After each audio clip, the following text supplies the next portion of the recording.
Hey ladies, today I'm going to discuss 5 different holistic tips to help you with your cycle, especially for those women who have PMS or PMDD. So first off, I want to introduce myself. I'm Lindsay Halloran. I'm a Reiki practitioner, spiritual coach, and an energy worker. I help women heal through Reiki, energy work, looking at your daily habits, diet, exercise, like all the things, because as women, we definitely need to address every single aspect that makes us us to heal. So about 6-7 years ago, I had a crazy amount of symptoms. I didn't know what was going on. And the first thing that I decided to do to have a better understanding of my body was to track. So my first tip for you is, if you haven't started already, like, start tracking your cycle.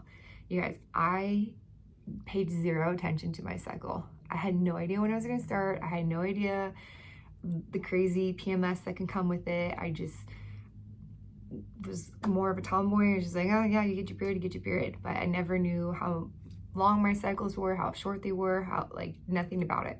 And so after a year of tracking, I was able to look back at my data and understand that, like, oh, like when I start to feel extremely depressed or anxious, lethargic, it's always a week before I start my period. And so when I say track, I did this about 7 years ago. So I used a spreadsheet. I was also, working for corporate America. So I would type in for the day, like, if I had anxiety, or 1 through 5, like, what was my energy level. You all don't need to do that. It's 2024. Apple phones, like, have the health app that you can, like, track your cycle on. And if you don't have Apple phone, I know there's tons of apps out there like Clue that you can download and use to track your cycle. If you're new to tracking, I definitely recommend putting in, like, all the symptoms so you can start to understand your body and your cycle a lot more and start to recognize patterns, because for some of these apps, you are able to, like, export. So tip number 1, track. I'm now at a place where I don't track my symptoms. I just track, like, when I start and when I end. All right. Tip number 2, this one's a little bit unique in the sense that I highly recommend that you join a support group. So for me, that was through Reddit. I joined a PMDD forum that I'll link down below.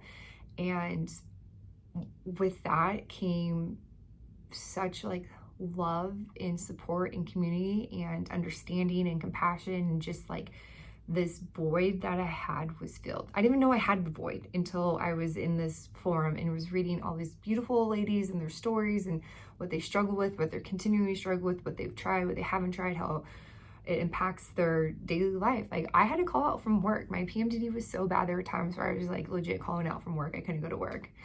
And, just, like, how it impacts your relationship with your significant other, with your children, or your parents, or whomever. I'm sure there's, like, a Facebook group or Instagram group. I don't know how those things work either, but I would highly recommend the one on Reddit, because I just fell in love with the group and the people. Yeah, I still go in there every once in a while, and it just feels so less lonely. Because when you're going through it, as I'm sure if you're still watching, you've gone through it, it is absolutely terrible. It's terrible. All right, so then the third tip is limiting your caffeine intake. So during that week where you feel like shit and you are suffering from anxiety and depression and fatigue, and you're like, I need caffeine to get me through this day, like, just be mindful of it. Try to cut back as much as you can. Like, I am super addicted to coffee. I have to have it every single day.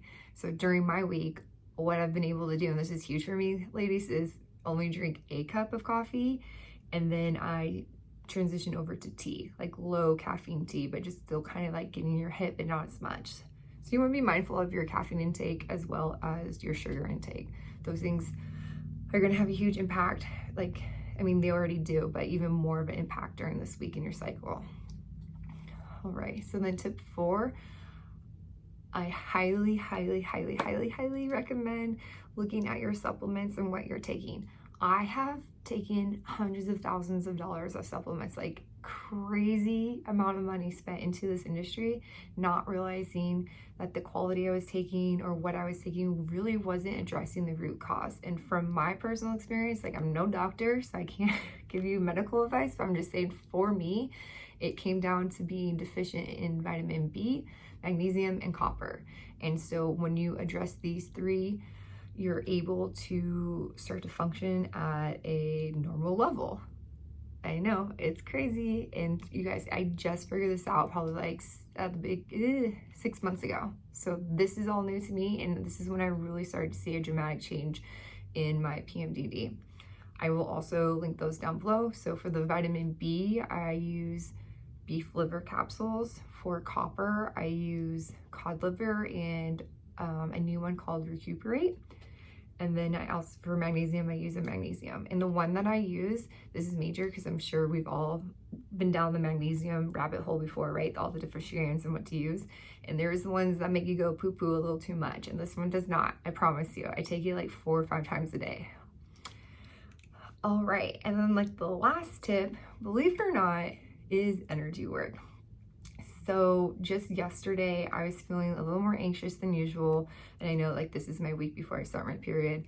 And so I told myself like, you know, slow down. What does your body need? Listen to it. And it really was to rest. I took a 30-minute quiet time nap. I don't think it was a nap, but I took a 30-minute break where I did self-Reiki. I released the tension, whatever wasn't serving me.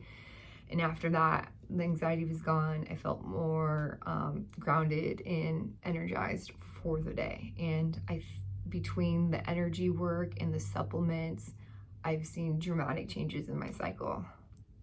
And then I guess I'll give you guys a bonus one. So the 6th one, I would say definitely plan around your week.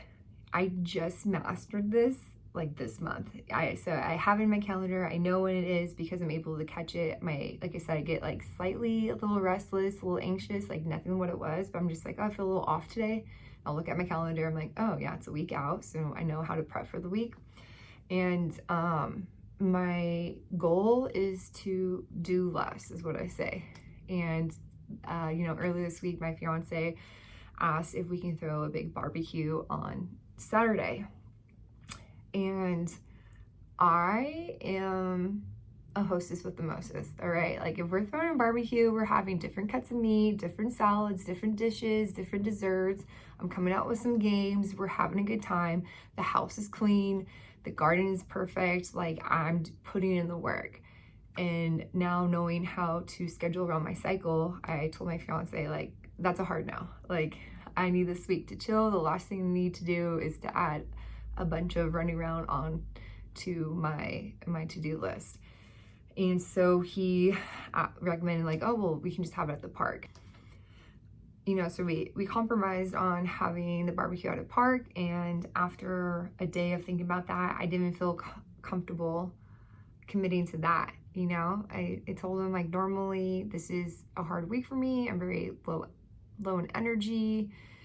And I may not have the energy to kick everyone's ass and spike ball. I may need a rest, and it's cancer season, sit at home, do my own thing, be alone. And so, you know, he was obviously like super supportive of that too. And I think what I've learned too is just be very mindful and in the moment for this week.